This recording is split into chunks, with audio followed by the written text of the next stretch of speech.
How about now? Can you hear me? Yeah, okay, there we go. All right, let me take it from the top. So, what's up, y'all? It's me coming back at you again with another live stream vid. All right, it's been a long time. Well, not that long, but it's been a while since I did a live stream. But I do have some news to share with you that's just broke not too long ago. Um, or actually within the last 30 minutes or within the last hour. Tyson Fury death is one of the 10 other individuals that tested positive for COVID-19 in his camp. As reported earlier today or a few hours ago, there was an outbreak in his camp, and the worry was that was Tyson Fury one of the individuals that tested positive. Initially, Bob Arum said that, as far as to his knowledge, Tyson Fury hasn't tested positive. So now it's according to a source from Dan Raphael. Dan Raphael, close to the situation, has confirmed with his source that Tyson Fury was indeed one of the individuals, 10 individuals that tested positive for COVID-19. Okay, now the question is, wait a minute, he got the vaccine shot. How could that be possible? Let's make this clear. Okay, the vaccine does not shield you from the virus. Okay, you can still contract it, but what the vaccine does, the purpose of the vaccine is to mitigate the severity of the virus. That's what the vaccine is there for. It helps combat it at a stronger rate than if you were not vaccinated. So that's where this thing gets misconstrued. So I just wanted to clear that up. All right. Now, due to the fact that Tyson Fury's tested positive, the fight's been moved back to October, according to Lance Pugmire over at the Athletic too, as well. So according to his source, it's been moved back to October. My question is, that's 3 months away. Why so long? What's up, Terrence? And what's up, Olaf the Mighty, Hamed? I don't understand why so long. Why wait until October? I mean, look, I think they're worried. August, I guess they're worried about the Spence Pacquiao fight. I get all that. And then you have Charlo Castano. I mean, then you have September. So you have September, you got the Canelo, the Mexican Independence holiday, Canelo against Caleb Plant, because we know Canelo's fighting on that day, no question on that in that month, on that particular day. All right, we know Fury and Wilder can't compete with Canelo. That's not going to happen. All right. Then you have other fights going on. I get all that, but to me, I think they could fit the bill in August because if Tyson Fury did test positive and he's not showing any symptoms and he's asymptomatic, then let him quarantine, self isolate for 14 days. I just find it kind of strange that we're 14 days into this fight, and then all of a sudden this news comes out. Call me a conspiracy theorist all you want to, but again, I'm going to point out the red flags of why I felt that maybe this is possible. This thing is a whole thing is a ruse. Okay. Now I pointed out some red flags and some uncertainties when it comes to Tyson Fury. Okay, when this fight got announced, this dude was acting very bizarre, showing up to the press conference with no shirt on. Yeah, you can argue that Deontay Wilder was acting a little bizarre too with the headphones and not answering any questions presented to him and pretty much ignoring and blocking Tyson Fury in his verbiage. I get all that. And it was all due to the fact that if he did start answering questions, it was going to be more pertaining to the allegations he made against Fury. I get that. They're unproven at this point. But nonetheless, why did Tyson Fury bring that up just to get into his head? Why didn't he bring it up in the press conference? I find that equally strange as well. Okay. You could tell Tyson Fury is totally out of shape. He's not, to me, it feels he's not prepared for the fight. You also can see that given his recent sparring sessions with guys like Jared Big Baby Anderson and F.A. Chaba, he looks like he's carrying an injury because his face looks very, very badly bruised up in recent interviews. Okay. Then you have this guy go out and give a recent interview with Gary A. Davies and told him that I had suicidal thoughts after the Wilder rematch fight last year. I'm like, and then he's talking about retirement in that interview. Then he's talking about, then later he talks about, or later, but a couple of days later he talks about, I want a tune up after the Wilder fight. I mean, this guy's all over the place. I really don't know if his mental capacity was there. I've said this many times, and people say, no, that's Fury playing mind games. He's focused. He's ready. No, he's not ready. Look at the shape he's in. He's not ready. He looks badly bruised up. He looks like he's hurt too from all the sparring stuff. He looks like he has an injury. And I think, part of me believes he's trying to buy some time so that way he can get prepared. Because why the fuck do you got to wait until to October to get prepared? Why wait so long? It could be either that. Again, is either he's waiting to drag this process out so he can get better shape and be better prepared. Of course, we want Tyson Fury to be at 100%, no question about it. But the reason why he gets this criticism because he has a strange, but not strange, but a consistent pattern of pulling shenanigans like this to get out of certain fights. He's done this his entire professional career. All right, go back to the fucking David Price situation. Him disparaging and and shaming David Price in front of the British public and the media. But then when the British Board of Boxing Control ordered the fight, ordered the fight between him and Price, he fucking vacates his British belt. He didn't want nothing to do with David Price. Okay, then he pulled shenanigans in the Shore rematch leading up to that as well. He was trying to stall that for so long, and then he was forced to fight him.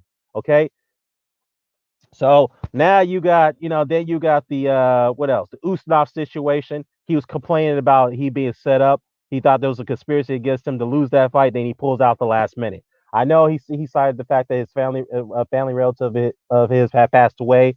I get that, but I guess the timing of it is what you have to question. Okay, the Vladimir rematch, pulled out of that one twice. Okay, then the drug controversy came up. Then when speaking of the drug controversy with the drug testing, before that, there was a glove manipulation situation in the Christian Hammer fight. He tested positive for nandrolone, was still allowed to fight. I don't understand why. Okay. And then when the UCAT hearing was coming about after the fact that he pulled out of the Klitschko fight twice, the rematch that is, he fucking pays a guy a bribe to pretty much fabricate a story to get him off the hook with the UCAT scandal. Okay. And then when that story came about after the Wilder rematch, the guy fucking all of a sudden just gives up his UK license. He gives it up when he knew the heat was going to be brought to him over that situation. So, and then before that, now going back into last year after the Wilder rematch, we know we're under a pandemic. I understand we were under uncertain times at that time, but the motherfucker was trying so hard to fucking get out of the fight. We know Tyson Fury does not like to do um, immediate rematches. He has a record of that. He doesn't like to do it. All right. So what he tried to do, he tried to get out of it, trying to pursue another fight, knowing that he's legally contractually obligated to give Wilder the third fight. Say what you will about Deontay Wilder, but the man was fighting Fury in and out of court for more than a year to get this guy back in the ring, to get him back in the ring. Wilder didn't have to fight Fury in an immediate rematch. He could have gone somewhere else and got a tune-up in between just to get a confidence-building fight on his plate. But he decided to go back into the fray. All right, say what you will about him. Yeah, he be saying some stupid shit and he speaks incoherently on most occasions, but you gotta admire the man's heart and his determination to get back in there and right the wrong. And when I mean by right the wrong, what happened to him in February. When I mean by that, nah, I'm not falling for that. Those conspiracies about Glovegate and the water bottle and all that stuff. I'm not falling for that. What I'm saying is that to right the wrong is that he got beat up. He got beat up. The last time he got beat up was in the amateurs back in the day, but he wants to go back in there. He wants to correct the wrong that happened to him in that fight.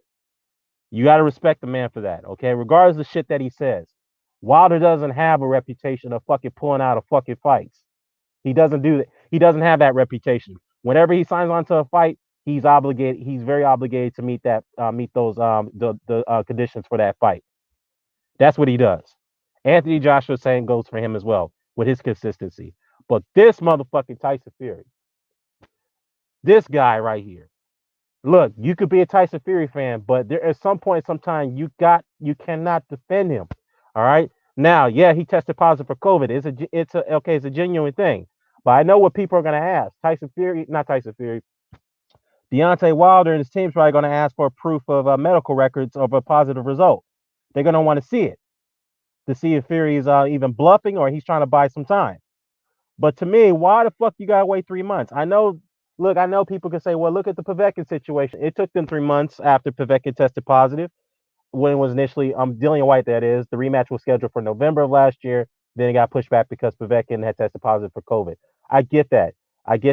You can use that as an example, fine. But to me, I at the time felt that, you know what, the difference with that situation is that Dillian White got knocked out very badly. All right.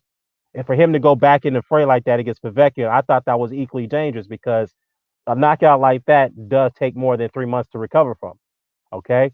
So it benefited Dillian White in the end because it gave him more time to prepare, not only physically but mentally as well, to get over that knockout loss. And he was able to take care of Povetkin. Obviously he did. He was take care of him relatively easy in the first fight, but he just got caught with that one shot that he's very vulnerable with, the uppercut. So he made sure Povetkin didn't have a chance to throw his shots in the inside. Yes, Povetkin looked like his leg was shot in the beginning of the first round.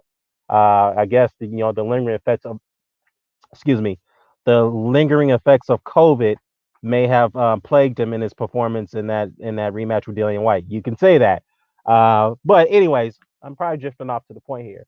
But the fact is that I don't understand why 3 fucking months from now. Why 3 months? Okay, as Hamed and I talked about this earlier, I just think we need to just, this. I'm just getting fed up with this. I really don't. I don't know. I'm losing interest in the third fight now with Wilder and Fury. Okay, I'm losing interest. Now, you can't blame Deontay Wilder for this. Yes, he pulled the shenanigans to a certain extent, but he's been trying to get this fight for more than a year. And this guy's been playing fucking games. He's been trying to find loopholes to get out of the fight. He's been trying to find legal loopholes to buy some time to stall it. He's now, this COVID shit coming out with his camp. All his people in there recklessly going in there infecting each other with COVID-19, not protecting themselves. Okay, mind you, people, we're not out of the pandemic yet, even though restrictions has been lifted. We're not out of it yet. Okay, now you got this guy, you know. I don't know, man. It just is frustrating with Fury. It's frustrating. He's yet to make a fucking alphabet belt title defense. All right. If you want to give him credit for the lineal title defenses against guys like Safari and Safiri, I'm sorry, Safiri and Pianetta, then so be it. But the fact is, this guy, if he retires right now, don't put him in the ranks of the greatest heavyweights of all time. No, no, don't do it. He doesn't deserve to be in that ranking based off the shenanigans he's pulling. Okay, beating Wilder, who was undefeated at the time, and beating Klitschko, who was the reigning champion for more than a decade, who was rated one of the best pound for pound best fighters in the world. Yeah, those two wins doesn't give you a right to claim to being an all time great. No, you need to do more than that. Right. So Haplo says that. Or actually, no. Before I get into Haplo, yeah, I'm gonna post a link, comment. Give me 1 second. Crimson King says, regardless that this is bad on Fury in his camp, because now this is a huge excuse if he loses to Wilder. All this gives Wilder more time to train, and that is dangerous. You know what? I agree with that. Crimson, I agree. Because some people will argue that is this a deliberately a tactic by Fury to stop by some time, so not only that he could get prepared, but if Wilder somehow overtrains and he injures himself, that gives him a chance to win the rematch. Now, to your point though, to counter argue that point, you bring up a good point. Yeah, because or interesting point that is that it does more likely give Wilder more time to prepare and more time to get mentally ready, because this is all he wants. He wants this fight. He doesn't want anything else until this one is until he fulfills his get back, as you want to call it. So I don't know, man. I don't know. Haplotype was happy. He said, why get just one shot? Does he have to buy half of a condom too? I don't know. It does require you to get 2 shots to be fully vaccinated and protected by the virus. So um Crimson says that, look, this is an excuse for him not being ready for the fight. Point blank. Yeah, I look. Yeah, I have every reason to believe that. Yes, you could say, okay, he tested positive for COVID, according to Dan Raphael, a source to Dan Raphael. But we need to get the medical records to back that up, because right now it's just a source reported by Dan Raphael. That's all it is. But even if that's the case, to me, I have a strong belief that this is a fucking deliberate tactic for him to get more prepared for the fight. He needs more time. But that's not fucking Deontay Wilder's problem. Deontay Wilder's not the guy who set the fucking schedule for July 24th. That was his team that did that. By the way, Top Rank and ESPN, or not ESPN, Top Rank are the lead promoters of the fight, by the way, in case people don't know. They're the lead promoters. Okay? And they set the date. And that's his fucking fault if he didn't get in proper shape in time for the fight. All right, and then getting beat up in sparring. That's his fucking problem to deal with. All right, and now for him to come out 2 weeks before the fucking fight, you pull this shit. I'm just pissed off right now, man. I'm very upset. Again, people could come at me and say that, well, he tested positive for COVID. Why are you being so hard on him? No, no. The point is that he always uses tactics like this to fucking get out of fucking fights that he know he may not be able to win. No, now let's not get it twisted here. I picked Fury to win the fucking fight, but now I'm very doubtful based off the shenanigans he's pulling. This gives Wilder a much greater chance of winning the fight now, based off what's going on. I mean, seriously. Happel says they said they only got one shot. Why would anyone do that? You already got one. You might as well get both. Then you got Aram saying he's fully vaccinated. Such BS. This is boxing. Yeah, totally contradicts Bob Aram because he went at Teofimo Lopez for testing positive days before the Cambosos fight, which got postponed back to September. And yeah, he trashed Teofimo Lopez for not being careful. And then he went on a tirade and rant about how careful we are. We take the necessary protocols and steps to make sure that everybody's safe. Is safe from COVID, this, that, and the third. My fighter's vaccinated. Wilder's vaccinated. We're all good to go. And then this shit comes up. You got Fury in his camp fucking being reckless. That's the problem. Fucking reckless and irresponsible. And I'm going to say something about that camp, too. That camp seems to be a bit disarray. The way they've been behaving when that fight got announced. You know, him and Sugar Hill dancing in fucking bathrobes and shit in their suites. Man, what the fuck? Not saying you can't have fun, but goddamn, why you have to make it public days before a fucking fight? I mean, months before a fight, weeks before a fight, I should say. Yeah, the virus is out there, man. We still got to deal with that. People are just getting way too lax right now. Way too lax.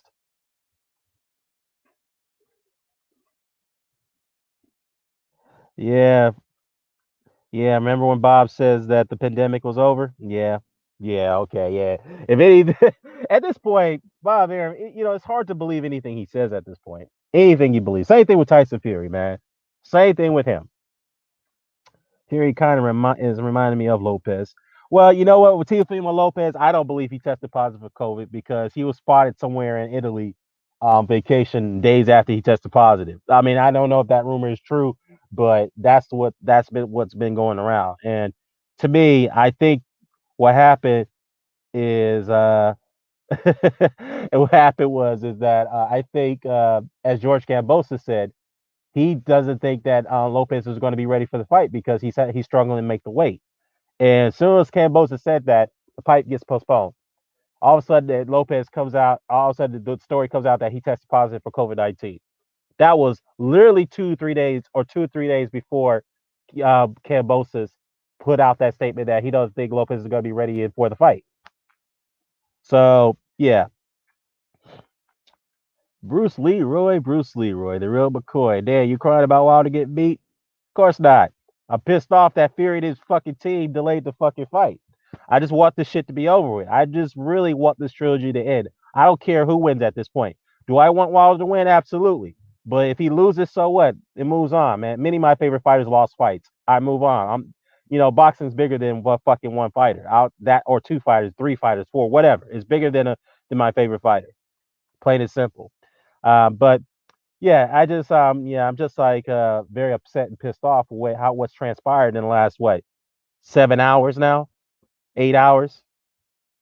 Now the word is the news, according to Lance Pugmire, the fight's being postponed to October. Why so fucking long? You know, as Crimson has said, that this probably benefits Wilder more so than Fury because Fury's gonna struggle to get in shape. And knowing him, when he laxes, he fucking drifts off and does some crazy shit. And it's funny because his father was pointing this shit out as soon as the fight got announced. He feels that his son's being complicit. He has too many yes men in his corner. Things are in a bit of disarray in the Fury camp in Vegas. He feels that his son should even go through the fight. He feels his son should just give the belt up and retreat and just pursue another fight elsewhere. The problem with that is Fury does that shit. He'll be fucking be taken to court for financial damages. That could fucking burn him and make him go broke. You think you want to risk that and be tied up in court for a long time in the federal jurisdiction? Nah, you don't want to do that, bro. You don't want to do that, okay? Because you already lost to this man in court once. Why you want to go through that trouble again? Why don't you just fight him and get it out the fucking way? Win, lose, or draw. It's over with. It's done. But now he's got to play games. He's got to be the one who feels that he's in control of the situation. Again, you can say that, oh, he's got COVID. Don't be too hard on him, man. I'm like, no, it's just that he has a consistent pattern of pulling shit like this when it comes to big fights or certain fights, I should say. He has a consistent pattern of doing this. He's not a reliable guy. Anthony Joshua, credit to him. Shout out to Anthony Joshua. Even said that this guy cannot be trusted. 1 minute he says he fights me, and then he's announcing he's fighting Wilder. Then he's announcing he's fighting Caballero. I don't know where this guy is. He's just unpredictable. I can't trust him. And I'm gonna be honest with you. If I'm Eddie Hearn and Anthony Joshua, I wouldn't even bother fighting Fury. I wouldn't bother because you can't trust the guy. He fucking pulls shit like this all the damn time when he feels that he doesn't have an advantage going into a fight. He always does this shit. It kind of reminds me when his cousin Huey Fury, when they play shenanigans and games in the Joseph Parker fight.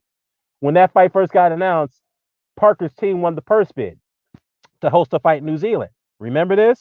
Yeah, I'm gonna post a link in the chat. I'm not sure people remember that.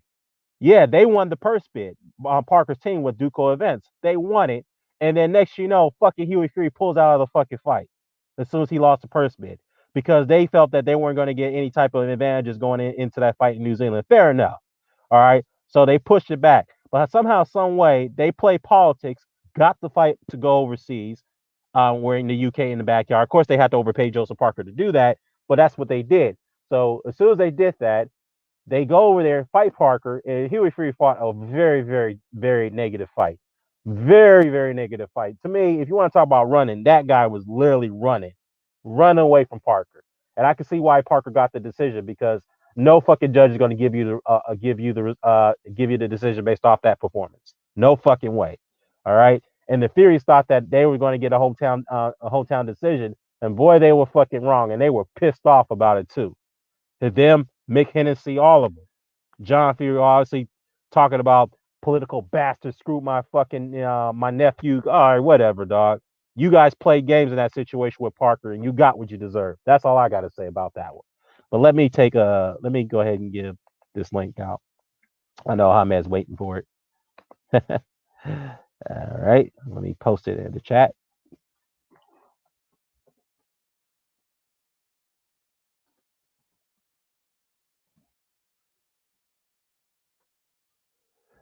All right, hangouts. I think hangouts. There we go. All right, guys, give me a minute. I gotta lay down here my shoulder.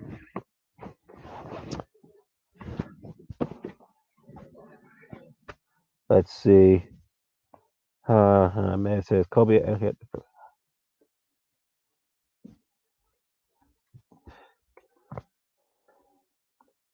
I'm live, guys.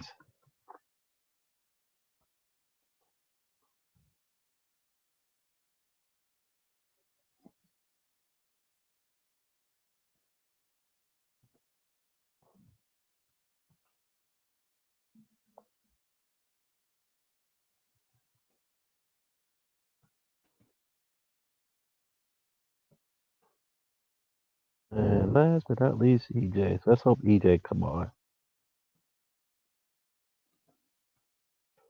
All right. I posted a link. So let's see. One shot is like biting con, and you know it has a hole in it. It's possible. I see what you mean, Haplo. It's definitely a possible thing. So, yeah. Um, Look, I don't want to stay too long on this subject. I know how man's about to get in pretty soon. We can still stay on it a little bit longer, but yeah. Uh, Terrence says that for some of the groups of fans that say that American boxing is dying, they sure give Fury that work to postpone a pay-per-view event. You damn right. Yeah, they are, man. I mean, look, he is getting the fucking ridiculed and slammed on fucking social media over this shit. Again, people are saying, "Oh, well, he tested positive." Some of his fans were like, "That's fucking crazy. You can't go after a guy when he tested positive for COVID." I'm like, "Well, that's not the point. The point is that yeah, he tested positive for COVID, but he's known to do shit like this to buy time. They were already trying to get out this fight for more than a year now. They were trying to get away from it, and now they've been forced by law, by a federal ruling, not federal ruling, by a traditional ruling to fucking proceed with the fight as a contractually obligated. They were supposed to do so last year. Now they're trying to find ways to my view, trying to delay it so that way they can get more time to prepare. That's just my view on it.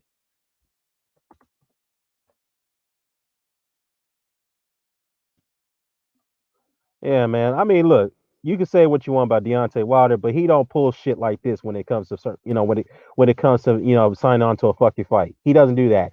Now, when it comes to negotiating for certain fights, yeah, you can give him some get heat for that, the way he negotiates for fights. But once he sign on to a fucking fight, he don't pull shenanigans to pull out. He don't do shit like that. That's just not him. Honestly, I think honestly, I was talking to EJ about this the other day, and you may disagree with us, but I agree with he said here. I think it's better off that Theory fucking loses the belt. Wilder takes it off of him because yeah, say what you will about Wilder, but we don't have to go through this bullshit when it comes to Fury when he signs on the fights and he pulls out all of a sudden. Okay, I mean Fury, this guy is just not a great example of a champion. He's not. At this point, I believe in when both guys are in the ring. Now it's 3 months out. People are going to argue should Wilder get an interim fight in between. He could, but I think he's just definitely risking it. I don't think I want to do that right now. I'd rather focus on one guy. You've been training for him for the last what several months now. The fight's been postponed for 3 months. The 3 months is going to come by pretty quickly, believe it or not. So, I would just continue to focus on Fury, focus on your adjustments. Don't overtrain. Uh, don't get too laxed at the same time. Still be mentally focused on getting your rematch, getting your revenge on this guy. That's all I got to say for Deontay Wilder. Yeah, they say he's sick right now. So once again we get no fight. Yeah, that's what I heard too. And I know some people are deferring to the fact that Theory was coughing quite often in the interview with Gary A. Davies. So I guess that was a telltale sign on that standpoint. But uh, I hope he's okay. Let me just say this from a positive light. Yeah, hold up, Apple. I'm going to send the link in here. I actually sent it in the private chat, so I'm going to send it here too. Um, not that well, yeah, I lost my train of thought on this one. Yeah. Let me just say this on a positive light. I hope he can recover at full strength. I want him at 100%. I don't want him to go into a fight like Povetkin did against Dillian White. And you could tell Povetkin probably had some lingering effects from COVID when he went into that fight with Dillian White. I know he was old, he didn't have his legs, but he didn't look that terrible in the first fight against Dillian White. So that's my take. Bruce says that did they push the fight back because of poor ticket sales? You know what? I'm gonna say this. I think that's a possibility as well because I looked at the ticket chart earlier today, the seat charting earlier today, and it looked like they were selling out. But then again, I guess it was a system glitch. I looked at it again moments later or hours later. It looks like there's plenty of seats left. And that was what time on my time? That was about 3:30 p.m. Pacific time when I checked. And then at 4:30, 4:30 p.m. Pacific time, 1 hour later, I checked the seating chart again, and it looks like they're moving the tickets all of a sudden. I don't know what's going on there, um, but all we do know is now, according to certain sources by these journalists, the fight's being pushed back to October. Now I know we got to get Aram and we got to get a representative for PBC to confirm that they are pushing it back to October. Because as of right now, you can still go to TMobileArena.com and it goes over to Axios because they're the ones who are providing the tickets. You can go there and you can still purchase them. So I'm gonna look at the seating chart right now and see what we got. Let me see. What does it say now?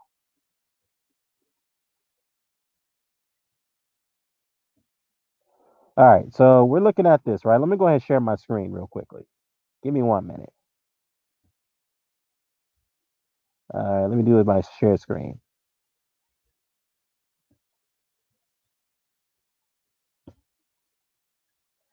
Uh, entire screen, window, Microsoft Edge. I just do tired. All right. All right. All right. So as you can see right here,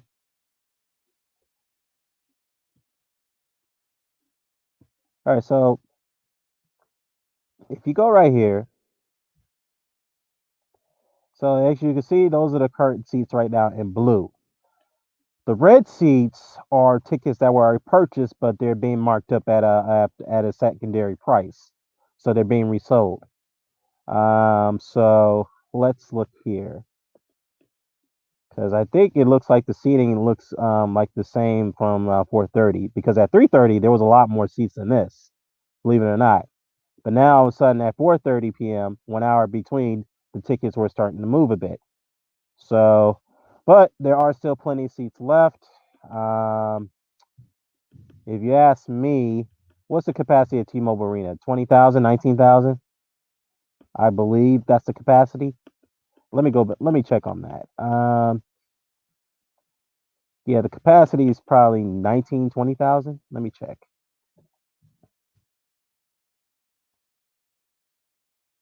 Uh, T-Mobile Arena.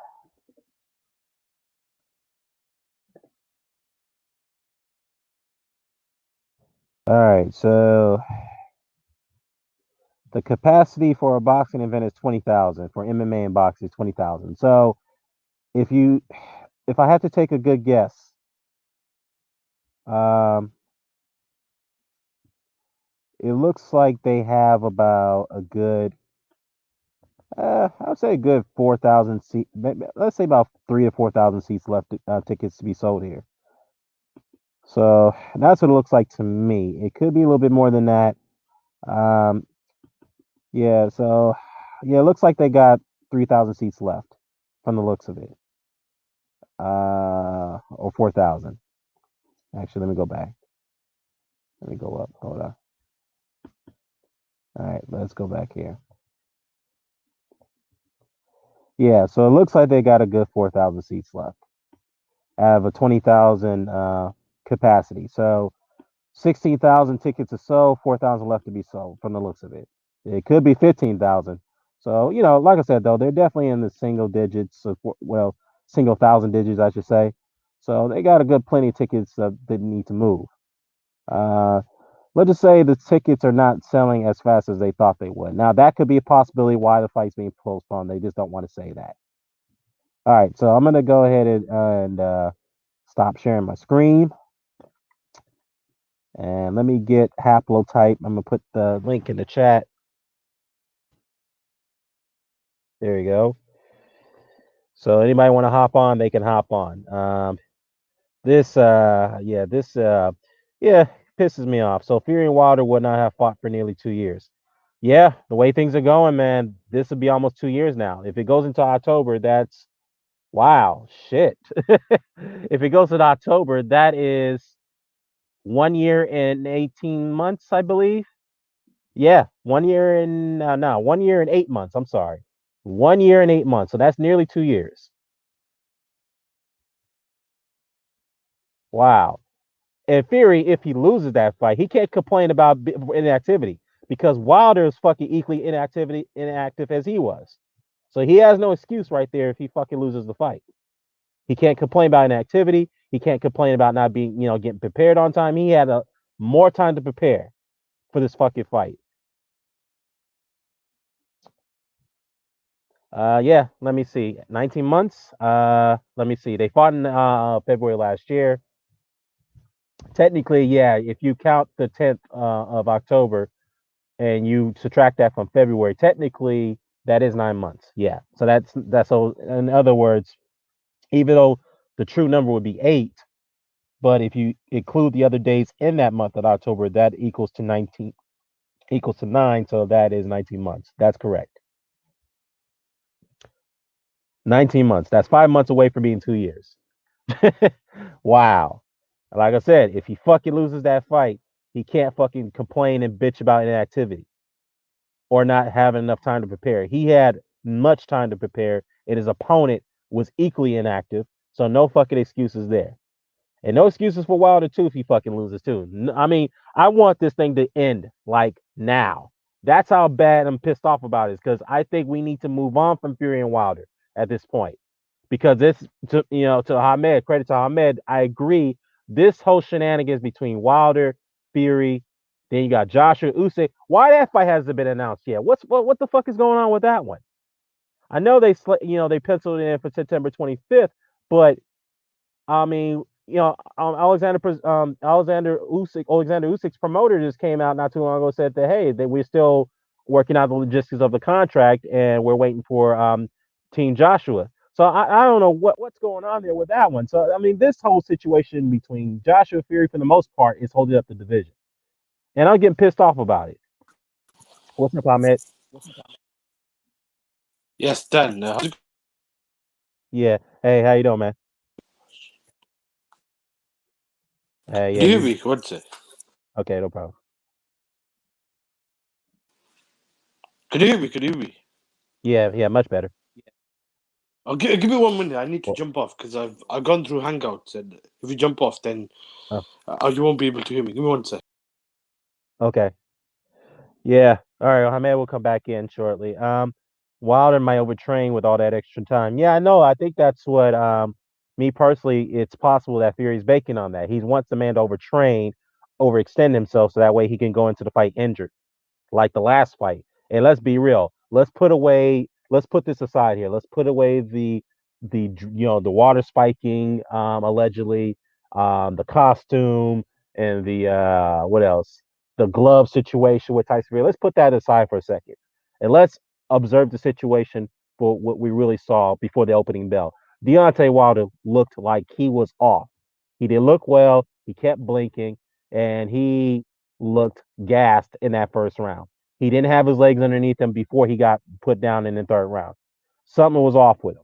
So he wasn't. And with that said, though, he wasn't 100% going into that fight. But at the same time, you're a fighter. You're never going to be 100%. But you have to be close to 100% as possible for a fight. And no excuses. I get it, but we could all agree um, by consensus that Deontay Wilder was not 100% in that rematch, and Fury took advantage of that. Credit to him. Um, yeah, Hamed. Hey, Yeah, could you hear me? yeah, Yeah, I don't think. yeah, I can hear you now. Yeah, all right. I'll just say that. I don't think Fury was 100% in the first fight as well, but they both entered the ring, and I'm gonna keep it consistent. Once someone enters the ring, I don't want to hear any excuses. But I agree with you, and we were talking about this the other day. Wilder in that rematch was similar to Joshua, not exactly the same against Ruiz in the first fight.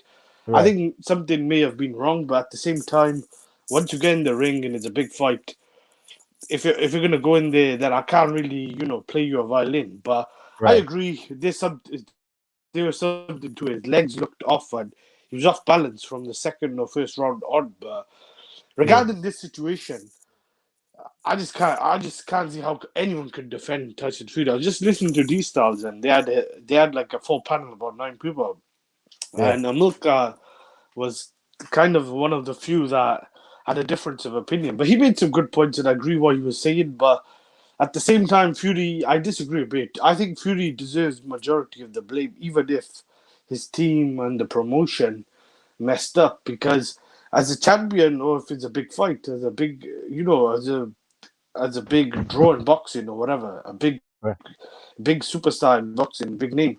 You gotta be careful, especially with what's going on with COVID. You gotta be regulating every movement. And if he did take right. one dose and he didn't take the second one and he wasn't taking precaution, then that's on him. But I agree. Yeah, I don't think it's 100% on him. I do think if it's due to ticket sales and stuff like that, because I think that might be a reason. Then his promotion and promoters and team deserve a lot of blame. Whether it's Bob Arum, whether it's some of his team members, because we got to factor in what John Fury said a couple of months ago. That was like a 10-minute rant, and I thought he had a point. And I don't know if Fury is not 100%, if that's the reason he's pulling out, and they're saying it's COVID or it's genuine. I just think this doesn't all add up because you were telling me, and I heard that Fury was saying he's gonna have a tune-up in October. Why are you saying stuff like that a couple of days before this fight right. gets cancelled? Like the whole thing don't add up. I think it's fishy, and I personally think Fury wasn't 100%, and some of it is to do with the ticket sales going poorly as well, I reckon.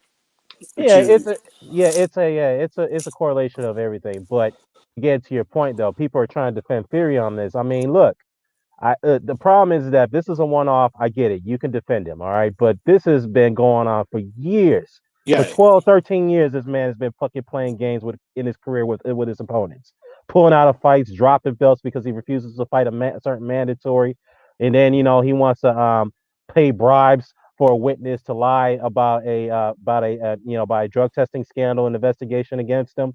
And then next you try to pull out of another fight that you knew you were legally obligated to fulfill. You fought this in court for more than a year and you lost that case in a humiliating fashion. And now you pull this shit with the COVID situation 2 weeks before a fucking fight. And you were giving troubling interview with Gary Davies, citing the fact that what, I might retire. I've thought about suicide after the Wilder rematch. I'm like, I don't know, man. This guy, as Anthony Joshua said, we don't know what we're dealing with. We're dealing with a guy who says he's going to fight Deontay Wilder. Then he comes out and says he's fighting Adrian Cabello. And then he says he's going to fight me. Now he says he's not going to fight me. I don't know. What am I, why am I dealing with this character? yeah, You yeah. know? I agree. He's not consistent. He's hot and cold. The thing I don't like, Yeah, he did this with Klitschko. Now, I think he may have beaten Klitschko because the rematch is going to be in the UK. Obviously, right. clearly beat him in the first fight. I don't think that was close. It was maybe a bit competitive. But regarding the rematch, I do think Klitschko would have been a bit better. But I still think Fury's style was all wrong for him. And Klitschko was going to Right. be, I think, almost 40 by the time they would have had the rematch. But he sort of way out because he knew the rematch was going to be tougher. And he was out of shape at the press conference. He was fat. And that got delayed once, then twice. And then he eventually, I think, vacated his belt. I find it hard how anyone could defend this guy. I think the majority of the blame is on Fury. Now, he's already pulled out or tried pulling out before. So there's obviously a track record with this guy. And I just think maybe it's better if this guy's out the picture because he's got Yeah. bipolar, he's got mental issues. I don't know if the guy might be on back on drugs as well. The guy says one thing, does another. Like, it's very hard to trust this guy. And I think the whole division now has become a mess because we couldn't get Joshua and Wilder, whoever's fault that was in the ring. And that I think would have been good if we got that fight because it would have cleared, like, you would have got that hurdle out the way because Fury is out the picture. And now Right. we didn't get that fight. And then Fury came in and he kind of done what Ward did with Kovalev. He came in and kind of beat the guy who was Guys. perceived as the main guy, and then it's Yeah. just I think it's kind of filled a void now. I just hope this gets over and done with, but I've lost interest because it's in October now. Well, let me just say this, man. Look, I'm trying to hold a little bit of respect for Fury, man, but at this point, I'm with you on this one. If the fight, hopefully, this does go into October and they do fulfill that date when they're in the ring. If Tyson Fury loses, I think it's better for the best. I think we need to get the belts off him, one way or the other. Get the belts off him because we can't have this shit. He's been pulling this shit for more than a year now. Holding up the division, trying to get out of a fight that he knew he had legally had to obligate to, and then now it comes down to this. All right, let me get the other guys in there. I know Fight Doctor came in first, and then Hoplo came in second. So, hey, Fight Doctor, speak on it, man. What's up? I have to take my hat off to Bob Arum and Tyson Fury for essentially having held the fight, the boxing public, the boxing world hostage and having turned boxing topsy turvy and just have been the agent of constipation in the heavyweight division. It's unbelievable how they have just made a mess of everything. Right. We're moving closer to clarity in the heavyweight division, and along comes Tyson Fury, along comes Bob Arum, and just log jam constipation, begging for X-Lax. Unbelievable. Okay, I mean, what in the entire hell is going on where we just can't get this fight made? What? I'm tired. You know what I'm saying? I mean, look, I agree. Fury needs to be removed from the equation because obviously him and Arum are Arum a cancer on the sport, has been for years. Okay, this is just incredulous, unbelievable. I have no words. I have no words. I 100 on that one, man. I agree with that one. So, hey, Haplo, man, how you doing, man? Yo, what's up, Dan? Hey, Good. Fight Doctor. Salute. Hamed, my best buddy. How you doing, brother? Hamed and Shout I go out. back a long way. Like, Yeah. and we always get along real well. Okay, Uh, come on, y'all. Let's make it civil. But go ahead but with uh, high flow. but I thought that was pretty civil. I know. I Uh, was just messing with you, high flow. Go ahead. um, my thing is this, dude. Like, if you come out and say that a guy is fully vaccinated, which was said by Bob Right. Arum about Tyson Fury, and he's a lawyer, you better know what you're talking about because that can be considered falsification and false advertising. That's a suable offense. Now they're saying the article that came out most recently before I came on your channel about, I don't know, 25 minutes ago says that Fury only had one shot. Right. Now, what's the point of only having one shot? Like, look, I understand the people who don't want to get the shot. They feel like it's not, they didn't take enough time to really, figure it out. And they rush the vaccine out there and it may have some negative things. And then there's other, like, even crazier people who think it's like putting chips into your body and nano chips and like it's going to control you and you're going to become part of this weird zombie race. Right. But the dude had one shot. I mean, it's like he already has that shit in him already. Why not go all the way? Like, it's Right. just, I live in LA. Like, I didn't want to get the shot, but there's just so many people.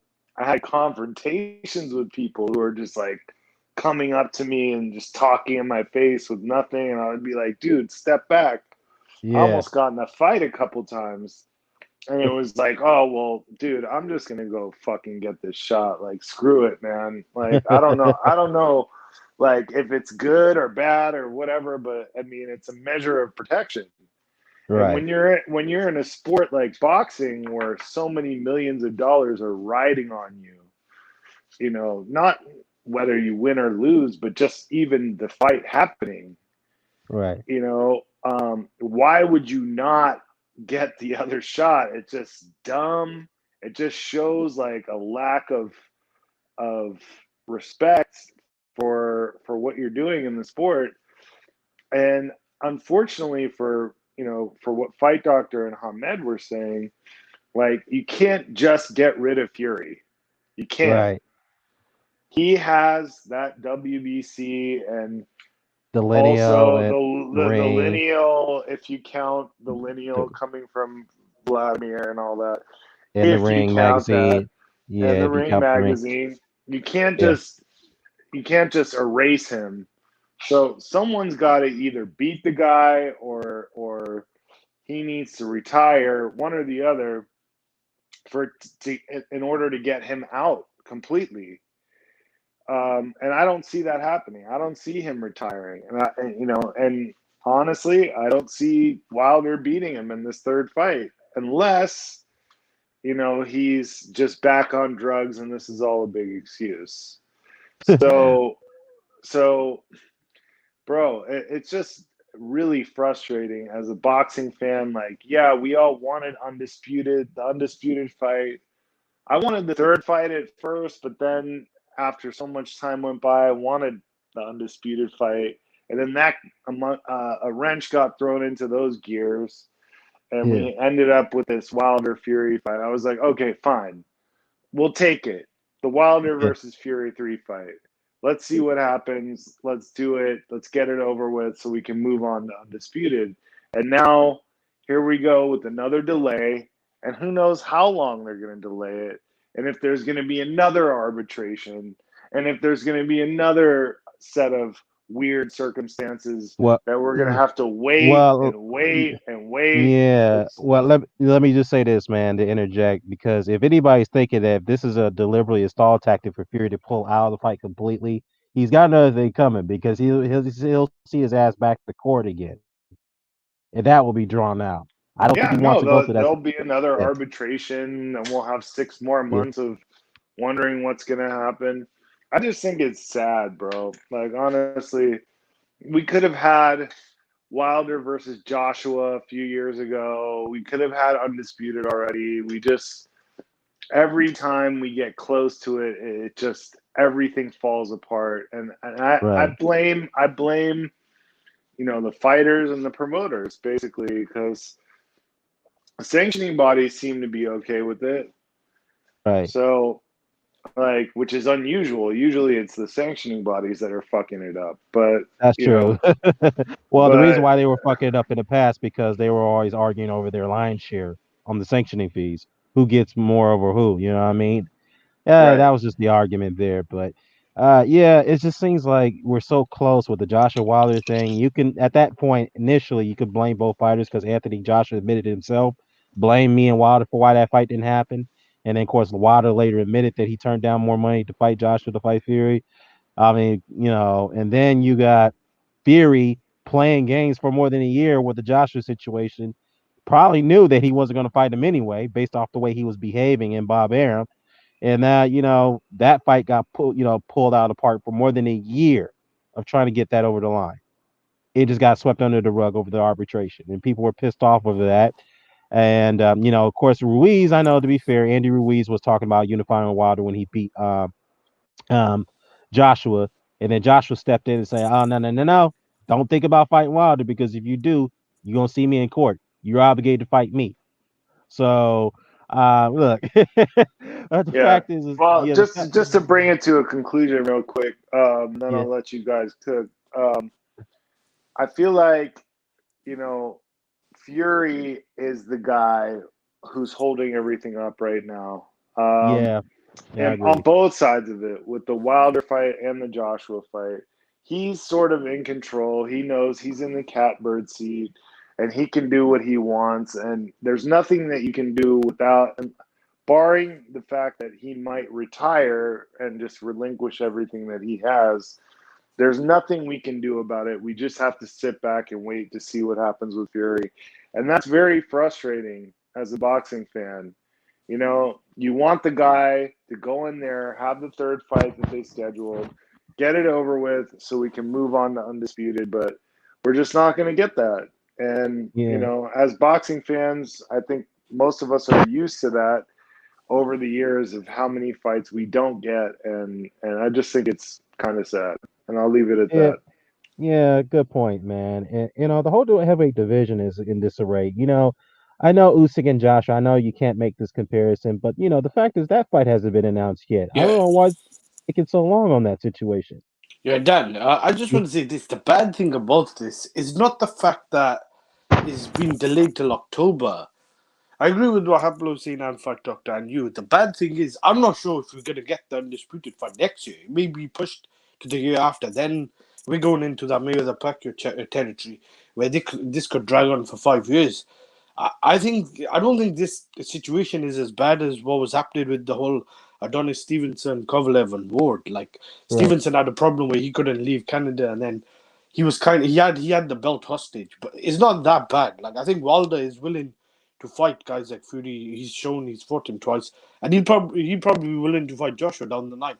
The thing is, Fury has delayed this till October. Now that means that fight, what's it called? If they do have the third fight, that won't be done until was it, October something. And then if they do eventually say is a competitive fight, want to have a fourth fight, that'll be talked about next year. So I don't know. It's just the whole drag on, and this is why I don't like boxing and the stuff like this, the marinating and all this fault, obviously, but it's just holding up the division. And if Usyk beats Joshua, they already talked about a rematch, so that fight will probably get pushed back to what they say in September. The first one, the rematch will probably get pushed back if Joshua does lose that, which I think is a possibility, to next year. Then the whole division is just going to get hold up, and I do blame Fury here a lot because he's got a track record. He did this with Klitschko. He tried doing this with Wilder after the first fight. I didn't blame him too much because it was a draw and he was in his right to walk away because he thought he got robbed. I personally think it was a close fight, but he had no obligation to give him a rematch close straight away immediately. But what he's done since the rematch, he signed to have a immediate rematch after the second fight and he tried walking away a couple of times. And I don't know if I buy into this whole COVID thing. I think it Yeah. could be a smokescreen, if I'm being honest. Yeah, I agree. I'm leaning more towards that too because as we talked about earlier, part of that is due to the ticket sales. They're not selling as fast as they want to. And I looked at the chart again. Shout out to Hoplaw, he just left. So I'm looked at this ticket, the ticket chart. It looks like they have a good 4,000 tickets left to be sold, and 16,000 have been sold already. So you look at 16,000 out of a 20,000 capacity seat.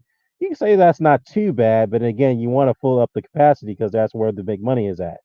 So, yeah, I think they're probably more disappointed in the ticket sales. They're not moving them fast enough.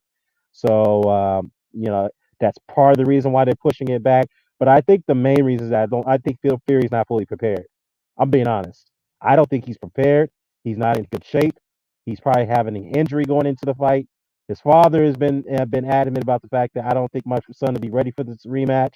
So all those signs point to the fact that to me, I think he's deliberately trying to stall this fight to buy some more time. That's my view, and I'm sick of it. I'm sick of this guy. I mean, literally, he's got to. Wilder's got to take this belt off the guy. It's for the greater good. I'm serious. Somebody, either Wilder, somebody take the belt off there. He's got to go. Yeah, I can't I deal think with him it's anymore. the accountability. I agree with a lot of what you say. The only thing I'd say is I think it's a couple of factors. I don't think it's just he wasn't prepared. I think the ticket sales, because when you said it was sold out, not sold out, I mean close to being sold out or whatever is doing well, I was surprised because someone messaged me a couple of weeks ago and he sent me a couple of screenshots, which Ring IQ I think posted on one of his videos earlier on. Yeah, And he showed me all the ticket sales. A lot of these tickets were available, and I that's why I thought initially the fight's not going to be in demand. Will it do better than in terms of pay-per-view than the first fight? Yeah, it's possible because it was going to be on Fox and ESPN, and they right, could reach more homes. But in terms of the live gate, no, I don't even think it does. Probably half of what it did in the rematch. It right. depends. Again, they'll probably have to slash the prices. But the Ticket rematch prices. was one of the biggest. Yeah, the rematch was one of the biggest heavyweight fights in the last 20, 25 years. So I Yeah, just think because it was so one-sided, I don't think the demand is there. I still think it's a bigger fight in America than Joshua and Fury is because Joshua's virtually unknown in America and him and Fury are not American. But at the same time, that doesn't mean it's a bigger fight than fight like Spence and Pacquiao, which was the 3 weeks after this. And I think the ticket sales for that I've heard are going better, much better than this fight. And oh, that absolutely, because that's Manny that'll do better. Pacquiao. Yeah, Manny Mhm. Pacquiao will sell Yeah, regardless who he fights. that's a good fight So as well. Then. yeah, that's a good fight. So yeah, I mean, if it was the ticket sales, then if that's the case, if they were so worried about that, why didn't they cut the prices on the ticket sales? Why Yeah. couldn't they do that? Why couldn't they do that? I think That they wanted the live gate. I sorry, I was just gonna say. I think it's a bit of the fact that I don't think Fury is 100%. Look at his face, and I think yeah, they wanted as much money they could gouge from the second fight, public for the live gate. Because when Bob yeah, seen the live gate in the rematch, I think his eyes lit popped up up, because he was yeah. yeah He like, wow, I never did see numbers like yeah this before. I think that's what he's worried about. He yeah wanted to duplicate that same success. That's what he wants to do. I'm Yeah, like, but well, you know what? Can I chime in for a second on that? yeah. So yeah, postpone the deal. Listen, Aram is not doing himself a favor, right? Being the greedy bastard that he is, right? Because look, he needs to figure into his equation the fact that he's dealing with this known unknown, which is Tyson Fury. He's known for the unknown, right? Anything can happen between now and October, right? I mean, this man could literally go out on a coke binge, drive himself off the edge of a cliff. There's no telling what. Look, a bird in the hand. Okay, 2 weeks out. Okay, so you have 4,000 extra tickets. Yeah, comps. Call it a day. Get the fight done. Okay, just cross the finish line, please, and stop holding the boxing public hostage like you've been doing for all these months. Right? Look, I can understand COVID. Okay, well, whatever. Now, I should not have said the C word. So yeah, my apologies. Right? But look, I understand you had the pandemic, this, that, and the other, whatever, but that's pretty much done and over. Just get it done. right. Okay? Get it done.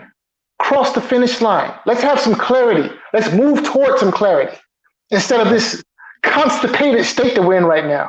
Okay?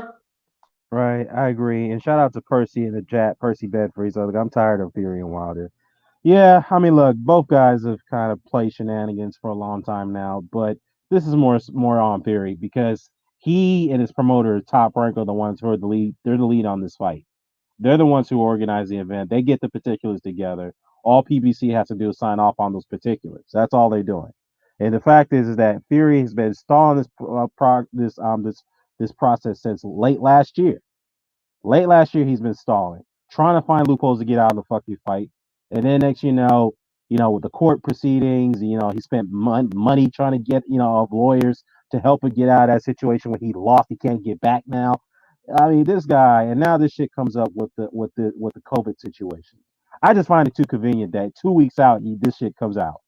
This story comes out. I find it too convenient. It's just too much of a coincidence Yeah, to me. Dan, Uh, someone posted on Twitter.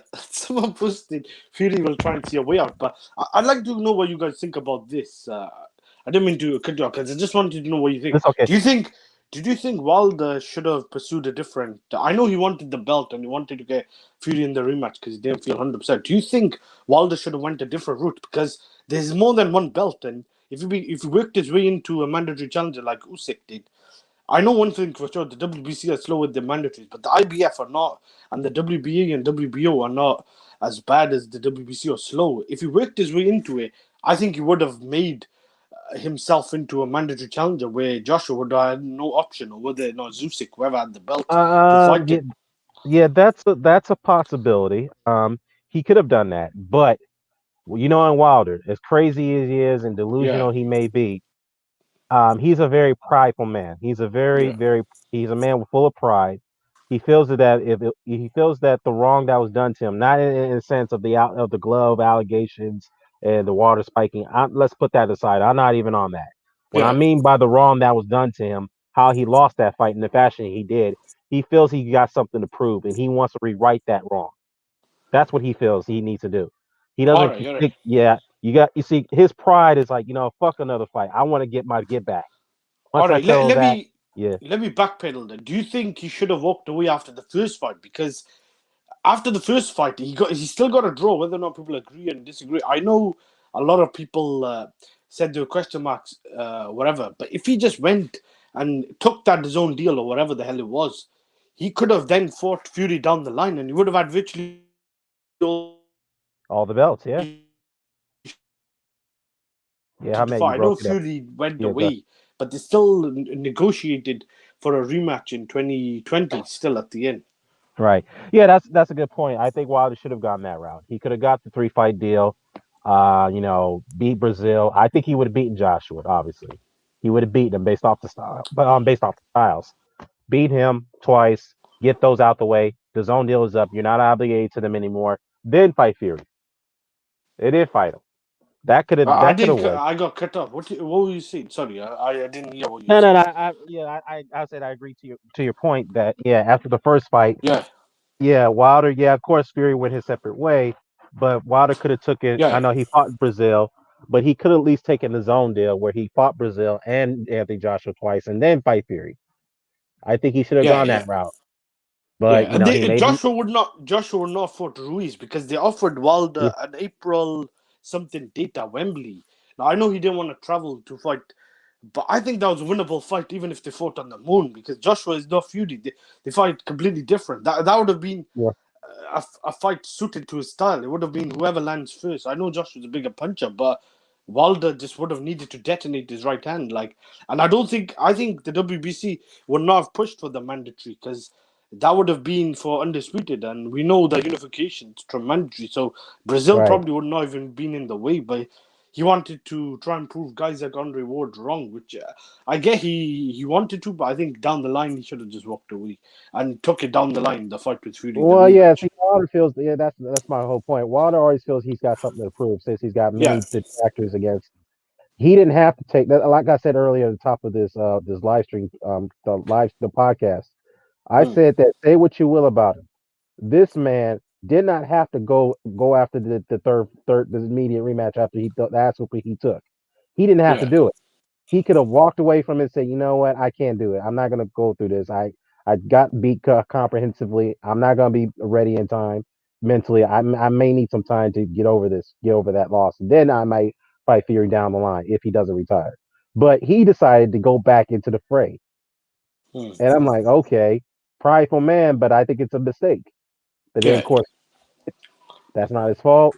Fight got pushed back due to doing due to one injury, which was didn't really prolong it that long. And then you got Fury playing games, talking about I'm not going to fulfill this obligation because it's taking too long. All right, you know, yeah, and then he takes him to court. Fight. He was trying to fight. He'd been fighting Fury in court since July of last year. yeah, What the hell? He's been fighting him for a whole year trying to get this guy back in the ring. So now that he got him, got him to, got the the judge to side with him. Fury has no choice but to fight Wilder. And and now Fury pulls this shit. The thing is that Wilder wants his rematch. He wants yeah, to avenge that loss very badly because he feels he's got something to prove. Despite the shit that we say about him, and yeah, he deserves the criticism because of all the delusional shit that he says. But you got to give that man respect for what he's trying to do yeah. here. Credit, yeah. You got to give him I credit. agree. You got to give him credit for this because normally some fighters won't go through that fray. I mean, you could. Some people will argue, well, Anthony Joshua didn't have to take the Ruiz rematch after the beating he got. That's true. I'll give Joshua credit for that too. I didn't think he was going to win that rematch. I thought it was too Yeah, soon. I didn't think he'll be mentally ready because he suffered a bad beating. Along with an injury and a concussion that was been reported. So I didn't think Joshua would be ready, but he proved me wrong. mm, So credit to Joshua in that situation. But if Wilder could pull this off and he's had more time to prepare and mentally get together, if he pulls this off, man, we got to give him more credit and probably a little bit of yeah, respect will come back to him now. And the fact is that Fury probably knows that. He knows he's not going to be ready in time, and that's why that's why the fight is getting postponed. I honestly don't believe in this COVID shit. I'm just being honest. yeah. I agree. I agree. I think Wilder might have won on July 24th. I did put it on when the official got announced. This is now 60-40 fight. But right? if it's in October, I got to favor Fury. If Fury's 100%, you never know. Fury might not be 100% in October as well. So Yeah, we got to factor in that. But I do think there's more likely he'll be near 100% for October than he is now. I think there that's was a true. lot more. He was basically partying, doing all this and that, and he kind of took his eye off the ball. And if his own dad was saying that, then I think there was a lot of truths in that. But I will say we've seen this before. I remember Danny Garcia was meant to fight Zab Judah, I think in February. I know it's a different case, but Danny Garcia, the word was he pulled up because he wasn't ready and he knew Zab was prepared because what his dad did at the press conference. And that Right, kind of, I thought, I didn't buy into it. That was kind of a stalling tactic. They eventually right, fought him in April. It was still a tough fight, a right. competitive fight, but I think this is one of those cases. I don't buy Yeah, into it as well. yeah, it's definitely one of those cases. It's like very similar to Fernando Vargas and Oscar De La Hoya many years ago. And I know Bite Doctor could attest to this as well. We know how many times that fight got pushed back by De La Hoya. De La Hoya was stalling that fight for over a year because he was citing injuries, he was citing other personal issues. This guy was probably felt that he wasn't mentally ready for a guy like Fernando Vargas, a guy who hits hard, who's a brash guy, very cynical and arrogant attitude, has a hot temper, and very dangerous, a much bigger, stronger man. That's who Oscar De La Hoya had in front of him. And people were, accused De La Hoya of ducking Vargas for a long time before they eventually fought. So De La Hoya was stalling that fight for more than a year, because I think he felt he wasn't going to be ready for that fight until they probably fought a year later. I think he was buying some time. Hopefully that Fernando will overextend in his training. Hopefully that there'll be some type of slippage going into the fight. That's how I feel that Oscar did. I give him credit for the win because I thought he was going to get knocked out by Vargas. I really thought he was, but again, he saw that fight for more than a year because he felt that he needed more time to prepare. That's just my take on it. Yeah, Yeah, yeah. but That's yeah, fair enough. Yeah, I think that's true as yeah, well. We've seen this many times in boxing. The only thing I don't like is I had a bit of hope. I was speaking to Ring IQ. Like I told him about the officials, and I was saying there could be a chance where Fury might get robbed, and he was saying I don't think we'll see undisputed, which is fair enough. But I said to him, if Fury wins, I think we yeah. could see it next year. Right now, I don't think we'll be seeing whatever the clarity we want or the undisputed fight. I think it could get pushed back to 2023, which Which at that stage, I think then it could not be happening in this era. Because if Usyk beats Joshua or vice versa, whatever, and then say Yeah, one of them loses the rematch, then is 1-1, yeah, and then whatever. Say if Joshua yeah, beats him, he goes on to lose to another mandatory challenger, another fighter. Then yeah. that mess will go on, and then Fury Wilder. I don't know if Wilder wins. Do they have a fourth fight? That's gonna push everything back, and this is what I didn't like about the whole situation. It kind of started with Wilder and Joshua, the whole negotiation back and forth. I used to blame one side, then the other side. I just think it was whatever he said, she said. You could blame both Yeah, sides. I think. right. Yeah, definitely. Yeah, but at the end of the day, both sides need to be blamed for why that fight didn't happen. Yeah. And credit to Anthony Joshua. No fighter will openly come out and admit that. He said that. He's like, yep, blame me and blame Wilder. Blame both of us why that fight didn't happen. Plain and simple. I respect that answer. And then some of the sycophants don't want to believe that Joshua said that. And every time I send them the link to that interview, they still disregard it.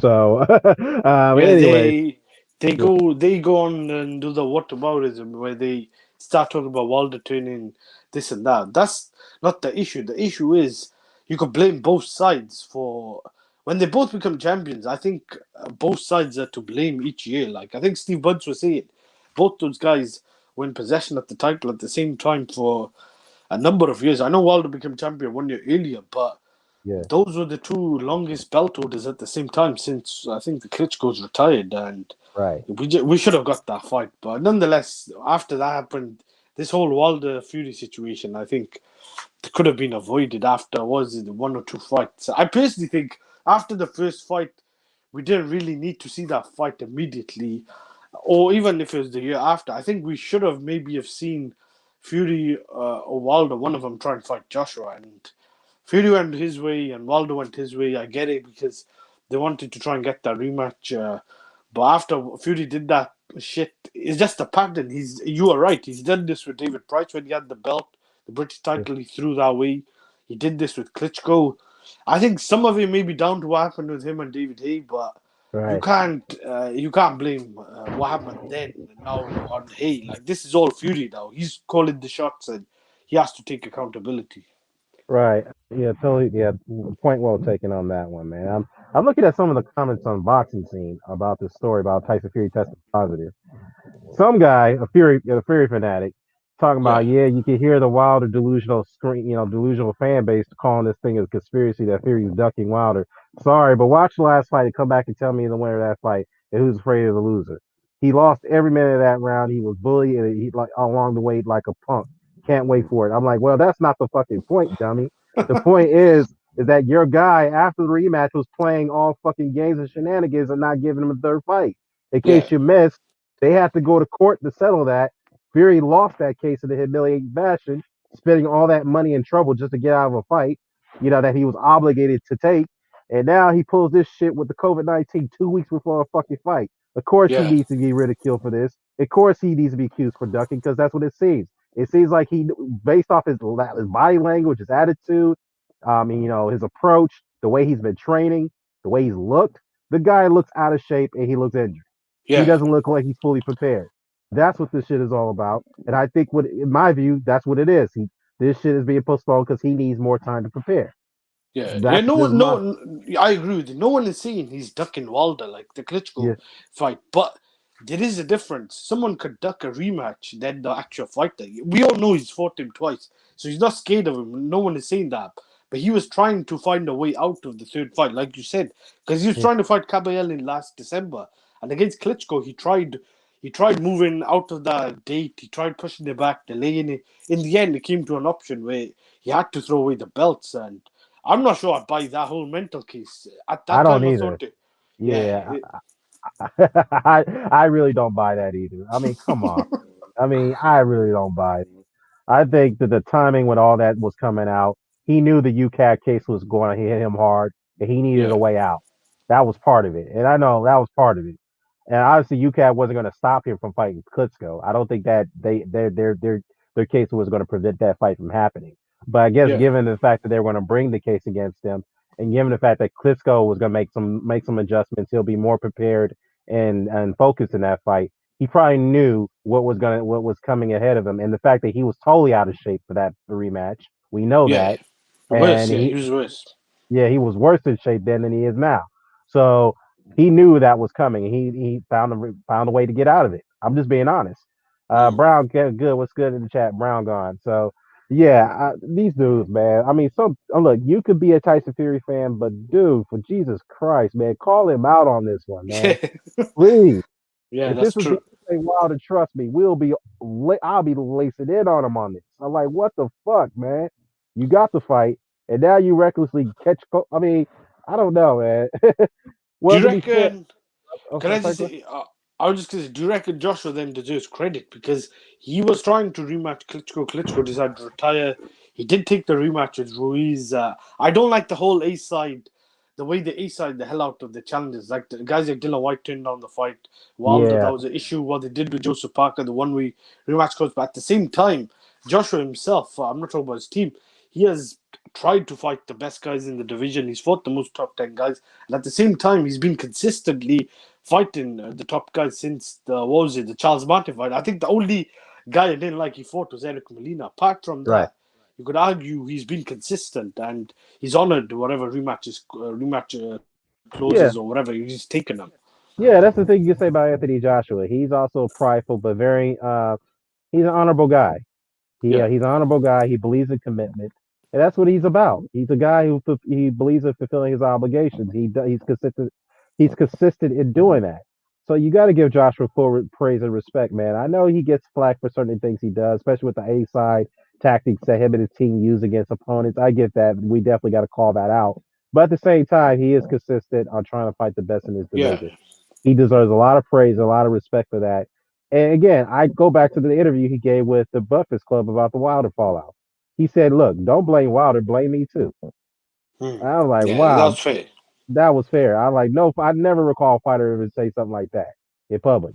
There's always one fighter trying to accuse another fighter just to save face. But when he did that, I was like, "Wow, that man gives me full respect for saying that." To Yeah, openly admit something that that normally nobody would say out loud. So uh, yeah, but anyways, he's been more consistent. Wilder, on the other hand, I know his lack of opposition has been questionable over the years, but you got to give him credit for fighting guys like Ortiz, Brazil, Fury twice. Who else is in there? Uh, so let me just think. Ortiz twice. I think the Yeah, last couple of years he has been consistent. right. Povetkin he did try. I know he had no option and it was a mandatory. I believe challenger. Was it mandatory or voluntary? Yeah, Prevecchio was a mandatory, and he was All right. the But yeah they he still decided to travel to Russia. I know they won the first bid, but he was still willing to, and that wasn't his fault. Like when people try blaming him, that wasn't his fault. The fight did happen. right. Yeah, and people still say he ducked the fight. I'm like, what, dude? The guy failed the drug test days before the fucking fight. What do you want him to do? Going in there against a guy who's Yeah. drugged the fuck up in the fight? You crazy? Okay Yeah, the then. WBC deserve blame there because what they did after that, Povetkin tested positive for Ostarine, so Povetkin did deserve the blame. But what they did with the Stavern situation, and then I know he wasn't a PD, I think it was a bad censor, but still, I don't know how Stavern was the mandatory challenger. I know him and Povetkin were meant to fight, and Povetkin tested positive, but Stavern, that fight was very bad, in bad shape. I know Wilder did his job and got him out there, but that's I think the WBC's the fuckery they have done and what they're Yeah, doing now as well. With I personally don't think Dylan White, what's it called, is that good. But what they've done with the whole situation, how they ranked one guy number 4 and one guy number 1, and how they're giving him, and then what they've done after Povetkin knocked White out. I think if they were being consistent, Povetkin maybe should have been called the mandatory challenger. But yeah, I just don't like how they operated. yeah. I mean, because they have a special clause, they have a particular clause in their provision, or say a particular provision in their bylaws and standards in their rules. They said that anybody ranked to the top five under the discretion of the championship committee will be named a mandatory challenger. So you don't have to be what number one and then be called Yeah, mandatory. You have to be rated in the top five for them to make that decision. Depending on how many eliminators you fought in, it's under their discretion to name the mandatory challenger in the top five. That's their discretion to do it. I think they're the only yeah. sanctioned body that does that. Shit, maybe the WBA does that too to an extent, but Yeah, the WBC is too lax. They're too lenient on certain champions. To be fair though, they do take care of their fighters after they retire. They do. Yeah. They have like a Oh, they have a pension program, I believe. all right. That fighters earn $50,000 a year. So that's probably why people Oh, go fight for that belt. Not $50,000 for the year. I think 50,000 for the month. I could be wrong. $50,000 a month, I believe, on the pension. So is it for the year? It might be for the year. I don't think it's for the month. it could be for the year. You're right. It Yeah, could all be the right. year. But that's I probably was one of gonna the say, yeah, that's probably one of the reasons why people fight for that belt because if you fight for that belt yeah, and you win the title, bam, you're taken care of by the WBC for the rest of your life.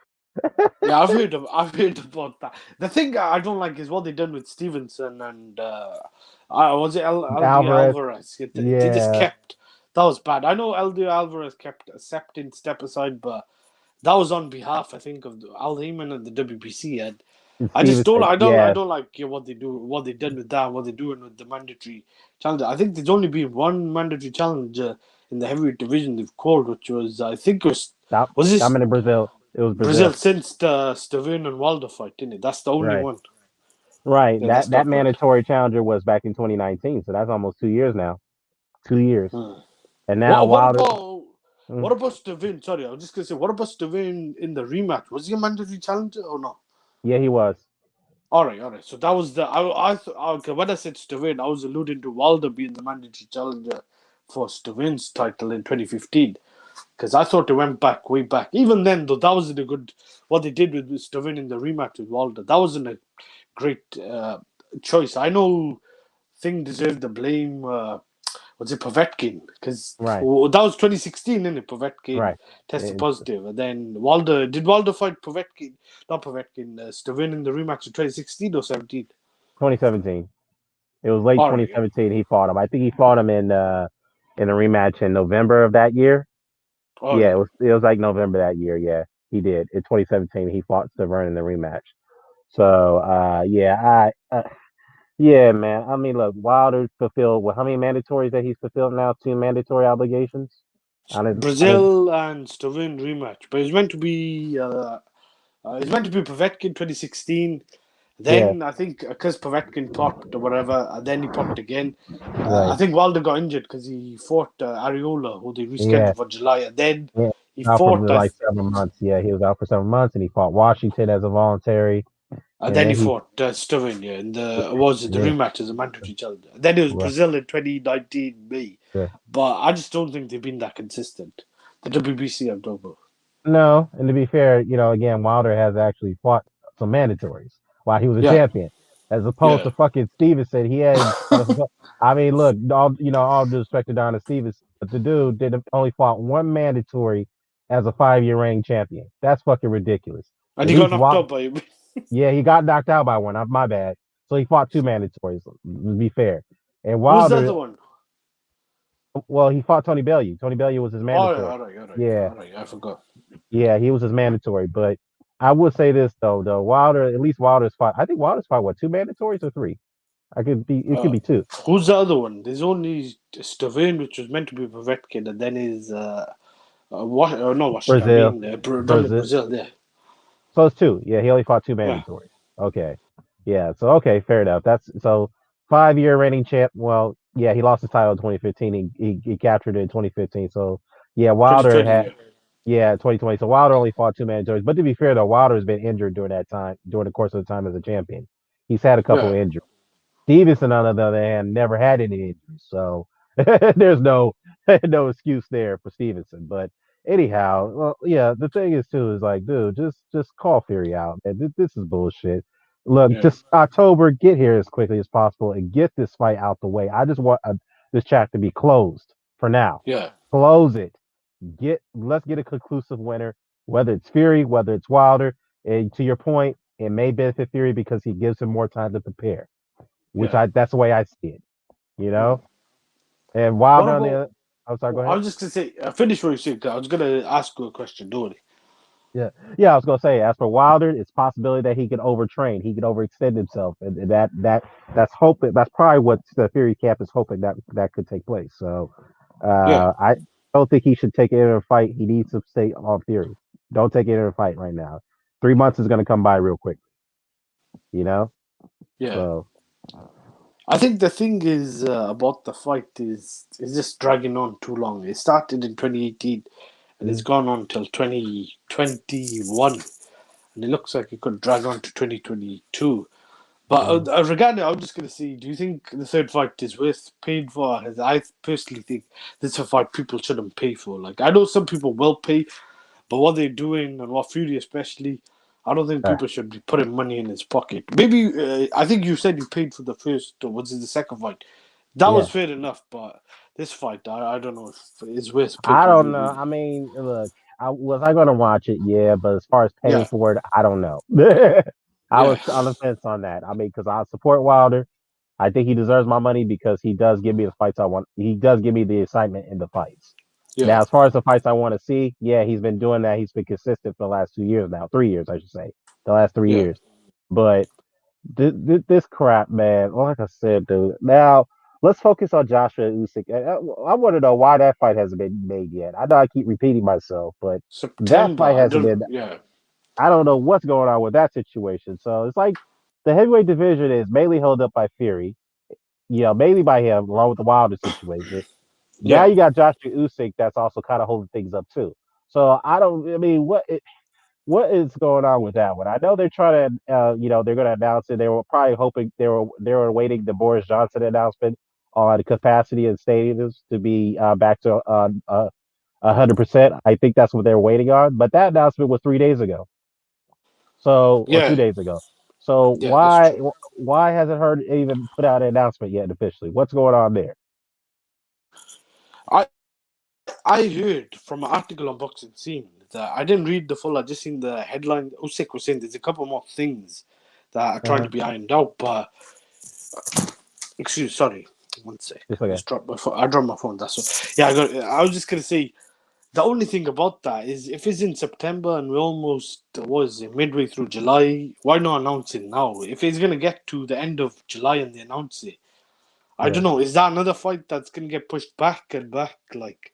Because Eddie Hearn keeps saying these announcements, and I'm not accusing of Joshua doing what or his team doing of what Fury's pulled in the past, but what they did with the whole Fury thing, I'm not blaming Eddie Hearn, but he kept saying we're gonna make announcement, we're gonna make announcement. Like, are they having some other issues about this fight? Is there problems with the rematch clause or whatever this money or something? Because this fight really should have. I posted in 2019. Michael Benson posted that the WBO had made a ruling that they want Joshua to fight Usyk by, I believe, it was in 80 180 something days. days, Yeah, 180 I days. remember that. Yeah, I actually made a video about that. Look And where then we are now. yeah, look where we are now, exactly. But to be fair, though, at the time, that's when COVID hit, so that's Yeah, not Joshua's fault. yeah, that's But true. That's true. Yeah, but then next, that in that case, the IBF mandatory came in. I'm like, wait a minute, hold up. I thought the WBO was supposed to go proceed. And then the yeah, IBF came in. I'm like, what the hell happened there? I think because Josh and Hearn, since the pandemic hit, Josh has been out the ring for quite some time. They think that he needed more time to prepare for a guy like Usyk. That's probably yeah, why they asked for the WBO to let the IBF proceed, and then we'll take care of the WBO if we have to. Of course, obviously, the Tyson Fury thing came about. They asked for another exemption. The WBO granted that, and then now the Tyson Fury and Anthony Joshua fight fell apart. Now the WBO says, you know what? No more exemptions. We giving you too many exemptions since 2 years now. You got to fight Usyk. He wants his shot now. And then they gave him another extension to proceed with the negotiations. Now supposedly the deal is done. Now we're hearing the deal is not done. So I don't know what's going on with the situation with Usyk and Joshua, man. I mean, is it the rematch clause, like you mentioned? Is there money issues? Why they can't get the fight, fight secure or procured, I should say. So again, these two fights, Usyk Joshua, Joshua Usyk and Fury and Wilder. I think these two heavy fights are kind of holding up the division right now, yeah. and mainly Fury particularly. He's like the main culprit here, but other than that, yeah, let's just hope for the best. The thing these both of these fights get resolved as soon as possible because we're tired of waiting. We're tired of it. It's been going on far too long, and people are getting agitated, frustrated, you name it, and including myself. I think it's because we got three big personalities or whatever. I know Usyk has entered the draw, but once Joseph Parker got out the picture and once Fury stepped in, came back, I just think when you got a three level-headed monster, it's just there's gonna be a lot of clash of personalities, a lot of negotiations. Because I Yeah. mean, they all want their own thing. I personally think it'll be good if someone like Usyk could come and maybe just clean up the division, but that's not gonna happen because we know if he beats Joshua, there's a rematch clause, and we know now Wilder and Fury is getting delayed till October. And I'm not saying Usyk necessarily if he beats Joshua, beats both Wilder and Fury or the winner. I'm Yeah. just saying it'll be good if someone else could just come because I blame all three of these guys because even though Yeah, Joshua Usyk, is probably, I just want to say even though Joshua is probably the least guy out the three you could criticize in terms of consistency and fighting the Yeah. most top 10 guys, whatever, and the fact that he's unified for three of the four belts, he still or his team deserves blame for not making that Wilder fight. I know Wilder should have taken the fight. I know Wilder deserved more of the blame and turned down the fight more, but the way Fury and Wilder both in the first fight and the second fight made concessions and made that fight quickly, I personally think Joshua admitted it. He out of his own mouth, the horse's mouth, he said I could have done some stuff. So I know in the DAZN deal, Wilder messed up, but what I'm trying to say, if we just could have got some clarity back then, and if Fury came into the picture, he would not have been holding these cards because Yeah. Wilder and their team thought we could see this guy as a big, dance partner to maybe move the pay-per-views, and now we're in Right. this whole mess we got into. Right. yeah, Usyk is not beating Joshua. Not gonna happen.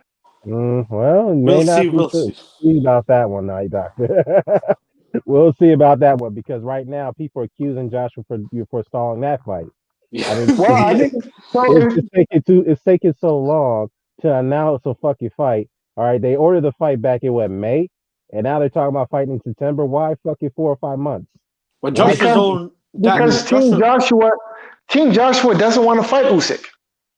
But then how is he got no chance? The way you're saying he's gonna blow him out. If Joshua out of his own mouth is saying his team told him to push the fight till September, they obviously know this is a dangerous fight. They are thinking about fighting him, but whether or not it happens, we'll only find out in the ring because nothing is guaranteed. But Joshua and his own team have admitted this is a risky, dangerous fight. So I don't It's a know. I risky, think dangerous fight because that's what they want you to think. Because they want you to buy into this hype. But no, I'm not listen, buying into it. Usyk, That's due to Joshua being vulnerable. We've seen him get knocked out by guys like Andy Ruiz. We've seen him get dropped and hurt by guys who I don't think are that good. Dylan White hurt him. We've seen him in the amateurs get knocked out. I think he's a vulnerable guy. I'm not saying Usyk is the guy. I personally think Usyk is not big enough for guys like Fury and Wilder. It could be the case in the Joshua fight, but I think there's things he does that Joshua doesn't do well. Joshua hasn't got a good gas tank stamina. listen. I don't think At the end of the day, Usyk does not have a heavyweight punch. He's not a heavyweight, right? He doesn't have to have the And heavyweight punch. I mean, to be fair, fight doctor, he's hurt some heavyweights. He's hurt Zor in that last fight. Go back and look at it. He had he Zor hurt a nearly. Wait, wait, 40-year-old Chisora. hold on. He has Zor out on his feet in that seventh round. At the end of that seventh round, he put Dave Allen in near retirement in sparring. He knocked him out on his feet, put him in retirement. Same guy Yeah, then that went who used to go rounds with Joshua and sparring. Usyk right. knocked him out or whatever, made him do a stupid dance and put him into drive with a head guard on. So I think you're reading a bit too much into Usyk's two fights. Has he been inactive? Of course. Has he fought the best of opposition? No, he hasn't. But I've seen Joshua struggle and fight down to his level of opposition. Wait, And Usyk wasn't even a puncher at cruiser. What's the matter? he was. He was. He was. If you're talking about the best guys he fought, he wasn't knocking out the champions. Of course, he knocked out Bellew. He knocked out a lot of guys. He stopped Marco Well, Hunt. he knocked out Bellew in Bellew's last fight. Bellew gassed. That don't matter. He How knocked him out. yeah, actually, Wait, it hold does up, matter. It's contact, okay? hold up, brother. You trying to? You seem like you're doing what you can to strip credit away from Usyk. Bellew was out. He is. Yeah, He put him Bellew to was. sleep. I don't care if he was gassed out or whatever. No one did that to Bellew. I think only Stevenson knocked him Stevenson. out, but I Yeah, recall he was on his feet when that fight got So, stopped. Usyk knocks out a 40-year-old cruiserweight fighting at heavyweight, right? Oh, actually, Who's And he's all 40 of actually a year light old? sudden, Who's heavyweight. 40? Wait, who's 40? Bellew is not 40. I don't know where he got 40. Belly well, Bellew was 33. He was 33 years old when he fought. Where did he well, get 40 from? however old he was, You're we just haven't making seen him stuff up. since. Usyk is We, older than Bellew. I I mean, I think think he's they're the same overrating age. Joshua. I think that's the Yeah. problem. I don't think Usyk is gonna I'm come back sorry, and you're right. lose. Bellew wasn't 40. Derek Chisora was though. Okay, so yeah, look. Well, I'll tell you what. When the fight gets made, then we'll see. And I'm sure that my skepticism will be rewarded after the fact No, Yep. because again, no one is saying Joshua's not gonna win. I just think it's closer to 50-50 than a lot of people are saying. I've seen this a lot of fight people is say not competitive, people. It's just not. Okay, style this is wise, I not a think it competitive is. fight. Maybe not on paper. Style wise, this But is listen, I agree. Maybe style wise it is competitive. But at the end of the day, Usyk is not a heavyweight. Okay? Listen, Well, let me. style wise, I'm sure style wise, Manny Pacquiao and Anthony Joshua is competitive. Style that's wise. just a All right, wait, ridiculous hold on. That's comparison. Okay? ridiculous. Wait, hold on, fight doctor, hold on. Let me ask you a question. Let me just give you a hypothetical. If Alexander Usyk versus Vladimir Klitschko, if that fight gets made today and Klitschko is at the top of his game, who will win that fight? Klitschko. Really? Why is that? Yeah. Because Klitschko is a heavyweight. Okay. Do And you not know only, the? Well, you not do. only is Klitschko a heavyweight, but Klitschko is a skilled heavyweight. Okay. Well, guess what? Alexander Usyk humiliated Vladimir Klitschko in sparring. They have two. They You do. sent him home. You sent them home because Klitschko was so embarrassed. He even kicked out a lot of people in the sparring session in that gym who watched because he didn't want it to get out that he was a This is the he was a same Dan. This is the same Klitschko who Joshua in life and death with. yeah, So I don't exactly. know what we read it into. Look, sparring is sparring. We'll leave that. But the signs are there. The guy is hitting heavyweights in sparring, knocking guys out. The thing I will say, this is not down to how good or great Usyk is as a heavyweight. It's down to the fact that Joshua is a very vulnerable, unbeatable guy. Yeah. And yeah, at the moment he's fought the most top 10 guys. He's got the top 10 victories. But are you confident he beats both Wilder and Fury? I personally think you can make an argument if they all fought each other. There's a chance Joshua doesn't beat either one of those guys. So what I'm trying to say for Usyk, Ruiz out of his own mouth said out the three, the most beatable guy and style-wise, a perfect opposition for me was Joshua. Usyk is saying the same thing. I don't think. Look, Usyk's gonna murder him, but at the same time, I don't think Joshua blows him out. If he does, I'll be very surprised. I think it's maybe a 55-45, 50-50 type of fight, which I think could go either way. Joshua either knocks him out late, or Usyk completely embarrasses him, maybe stops him late or just schools him.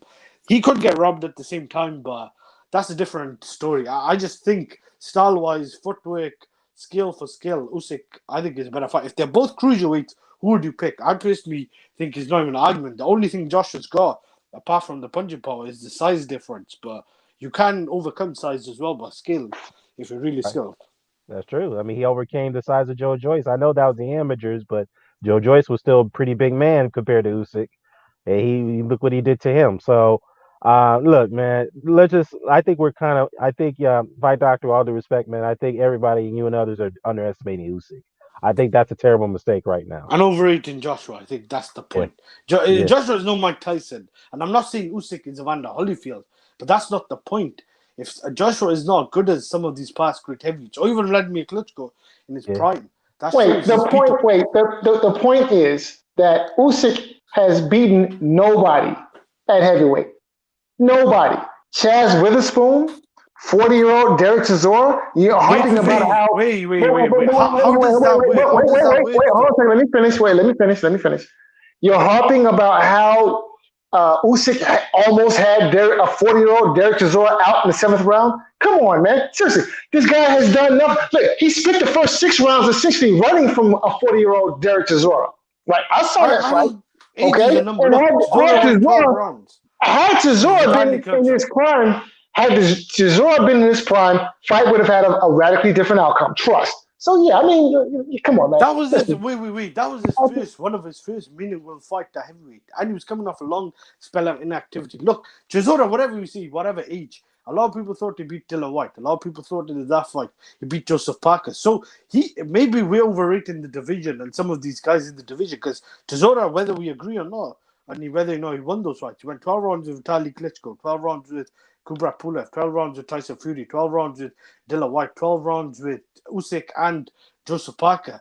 Chisora, a lot of people thought got robbed by a guy like Hellenius. So there's a couple of fights, and the Parker fight. There's a couple of fights where he could have won. And the Usyk fight I thought was close, but I thought Usyk clearly took over the second half. But Chisora and Joshua, wait, but Chisora now, and Joshua fight nothing alike though. That is not a good comparison. Chisora is a guy who puts pressure on, has got a much better chin than Joshua.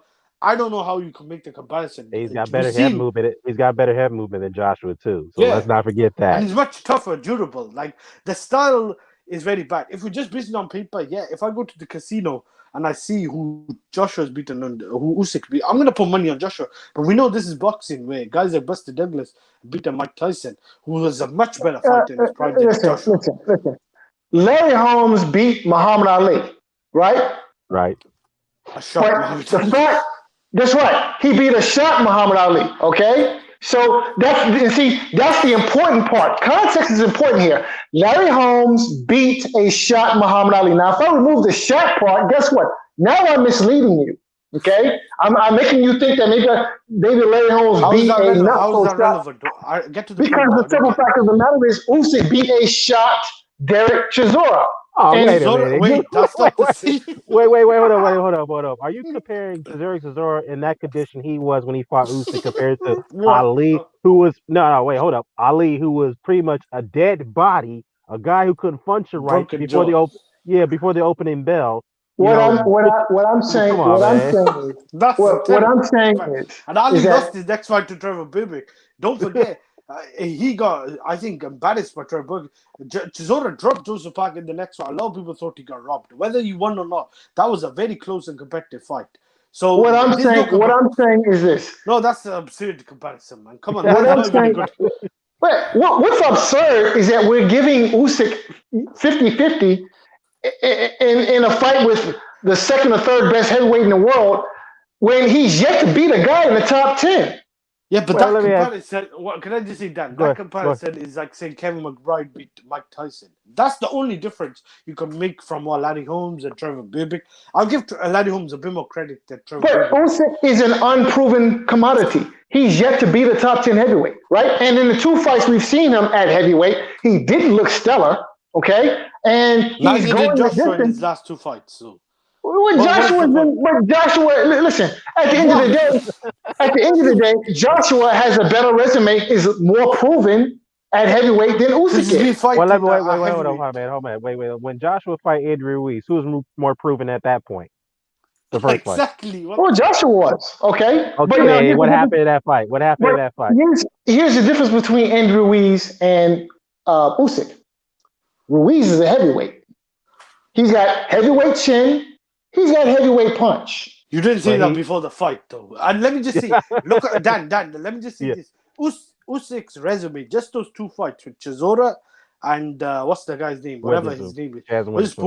You could argue just in one or two fights did more than Ruiz did before the fight with Joshua in the first fight. He lost to Joseph Parker, which is a competitive close decision. But apart from that, what exactly did he do? Because we know Parker and Chisora, there's not much between them. I think you could argue Chisora is probably a better fighter in terms of just because Parker won a belt doesn't mean he's much better. We've seen in the head-to-head, it was a close fight. And I believe Ruiz didn't beat anyone. He went 10 rounds with Kevin Johnson. He went 10 rounds with Zombiano Love, or 8 rounds. The guy Joshua knocked out as a novice with 6 or 7 fights. That just shows you can't base this always on resume and paper. Yes, sometimes you can read into it. But look, this is a fight I think could go either way. Joshua could either knock him out or I think Usyk could win. I just don't think it's a blowout one way or the other. Like some people are making out. Yeah, so I doubt that Usyk makes it to the championship rounds. Okay. I would not put money on that one. I would. All right, good luck with that. I would. I'm fairly confident that Usyk does not make it to the championship round. Let me remind you. I just want to say one thing, last thing. Yeah. He's the same guy that was saying Wilder's going to do all sorts to Fury in the rematch. So I don't know how much stock we could take to Fight Doctor. I predicted Fury's going to. Well, I'll tell you what. I'm not saying I'm going to be right. I'll tell you what, Mr. Hamed. Okay, I'll tell you what, Mr. Hamed. Are you willing to put your money where your mouth is? I don't bet. Let me just say, I'm a Muslim. I don't bet. I'm a See, Muslim. I I'm don't willing bet. to put my money where my mouth is, But I right? don't gamble. I've So, never gambled. I picked. well, there's a first Wait, time for everything, can I sir.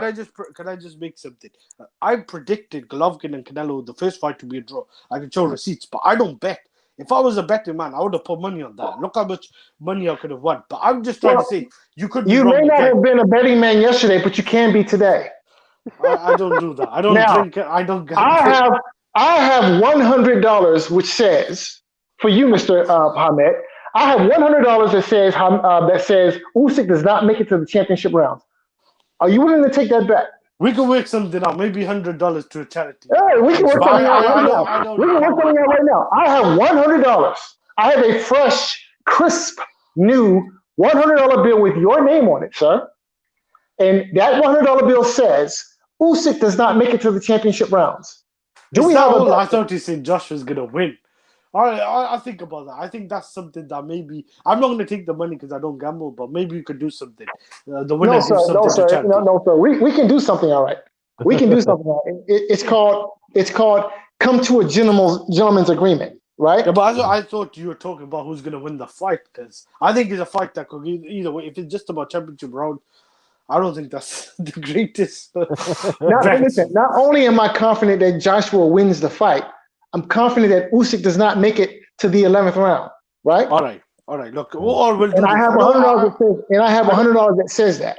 All right, I don't bet, but I will do this. If you're right, I'll come on and I'll repeat what you said. I'll put back the playback and I'll give you all the props. But I personally think Joshua could win the fight, but I think it's 50-50. I don't know about the championship round. I think will Joshua make it to the championship round? Yeah, He's the exactly. guy I who was going gasses to say out. that. Yeah, that's the guy you need to worry about if he can make it to the championship rounds because he gasses out like in the early fourth or fifth round. He's known to do that.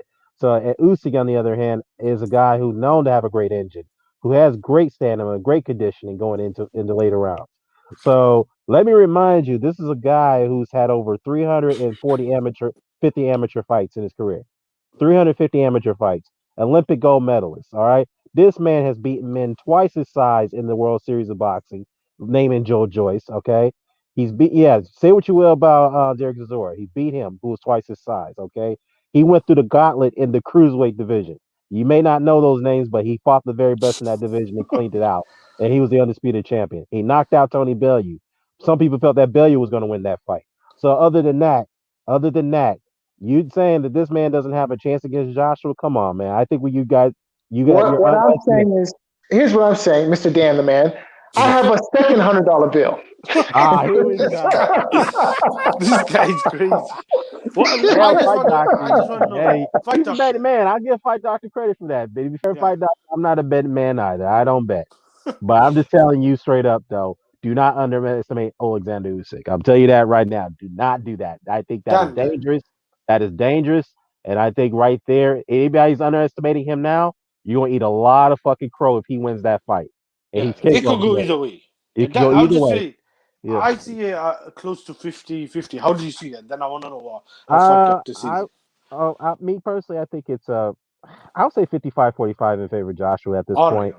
That's fair enough to say because right now the fight hasn't been announced. We don't know what's going on Before we until get to that, yeah. sorry, I just before we get to Fight Doctor, based on the odds, it's pretty much saying what you're saying. It's like almost 55-45. Like that's even they think is close. But sorry, finish what you're saying. Yeah. That's close because if the opening odds begin, Joshua would be the 2-1 favorite. That's Yeah, how close it is. All right. So other than that, yeah, that's the way I see it. But as soon as the fight gets announced and as soon as it get closest to fight time, then my opinion may sway more to a 50-50 direction. yeah. So I mean, Usyk is well conditioned athlete, multiplicity of skills, got very good underrated defense, whatnot, and he punches in awkward angles that you can't even time and figure out. That's the thing about Usyk. He's like you can't figure it out. He's very awkward southpaw. So yeah. Dan, the thing is, I met Joshua and I said to him, Mhm. "What's your prediction?" And I got the video. I could actually show you just before the Joseph Parker fight. And he said, maybe I'll knock him out to 10th round. Then he asked me, he posed the question, what's your prediction? I said, he'll go points. I remember before that fight, everyone was saying, nearly 90% of the people. The only guy I know is, I think, Michael Montero, apart from me. Anyway, that predicted it. Whatever people think about him. The point is, Not many people pick that fight to go the distance or be a points victory. And I even said it'll be one of those fights where maybe a bit subjective, some of the rounds, but nonetheless, it was a 9-3 type of fight. Joshua won. Maybe you could argue 8-4, a bit closer. But I'm just trying to say, when people are saying he's going to blow out Joseph Parker, who's not as skilled as Usyk, even if he was a bigger heavyweight, if people want to say it, this fight, I think some people are doing the same mistake. Look, Joshua may clip him and knock him out, but I personally think this is a fight that's going to be very competitive and could go either way. And it won't surprise me if it's similar to that, but Usyk may win it, or maybe Joshua may actually win a similar decision, but a bit closer though. Right. Yeah, it could come down to the wire on this particular fight, But don't, let me just be honest here. Some people say that Usyk can't hurt Joshua. I beg to differ on that one. Yeah. Yeah, I beg to differ on that one. Because to me, I think Chisora has a better chin than Joshua. Much I better, think much better. much better chin. If he's able to hurt Chisora multiple times in that fight and almost had him out on his feet in one of the rounds, what makes you think that Joshua could be taking those punches all night? I doubt that he can. I'm being honest. I doubt that Joshua could be taking those punches all night. I really doubt Yeah, that. yeah. And on top of that, Vitaly Klitschko, I know he's a bit older towards the end of his career. If he couldn't put a dent in Chisora, Yeah, the only guy to knock him out was without having a rematch or without going 12 rounds. So shows Chisora is very tough and is a durable guy. And we don't even need to go in there. Like Joshua didn't even fight Chisora many years ago. So we don't know if that fight would have been competitive. I'm not saying Chisora would have beaten him, but I'm just saying when people use these triangle theories and always the resume and stuff like that, I don't think it's fair because what I was going to say earlier on, and Fight Doctor may be right. Look, we could be completely wrong, or we could be yeah, completely right, and he could be completely wrong. But Terence Crawford, when he fought Jeff Horn, on yeah, paper, look at that. Look, he had never fought that welterweight. On paper, Jeff Horn just came off a win over Pacquiao, whether we agree or not. Wonder to see. Sometimes it doesn't matter if the guy has got many wins. Now, I'm not comparing Crawford and Jeff Horn that fight to this fight because obviously Joshua is a lot more skilled than what's the guy's name, Jeff Horn, and obviously Crawford, I personally think, is maybe more skilled than Usyk. That right. is a bit subjective, but Crawford does some stuff that I don't think Usyk does, and you I, could I argue. I think there's no question that Crawford is more highly skilled than Usyk is, and Yeah, Yeah, yeah, that's fair. That's fair. yeah, I think that's a fit. That's what I'm trying to say. I'm just trying to think. Is there some stuff Usyk does? I think maybe footwork. You could say Usyk got better footwork, but I'd probably agree. Pound for pound, yeah, Crawford is. But at the same time, that's what I'm trying to get at. Sometimes that doesn't always come down to resume. Now, I'm not saying Joshua is a guy like Jeff Horn, who's just a rugged, tough guy like that. Obviously, this fight is a lot more competitive. But on paper, if you look at that fight, I don't think many people expected the guy to come from 140 against the guy who just beat Pacquiao, whether we agree or not, to be that one-sided. I personally thought Jeff Horn may have won one round, which was the first round, and then got beaten conclusively from pillar to post. right. So resume doesn't always matter. Like, oh, that weight class, what they've done. It could sometimes come down to skill and whatever, the eye test. Yeah, that's definitely a good point there, man. Hey, gentlemen, I'm gonna wrap this up. I Yeah, gotta that's get what it is. going on.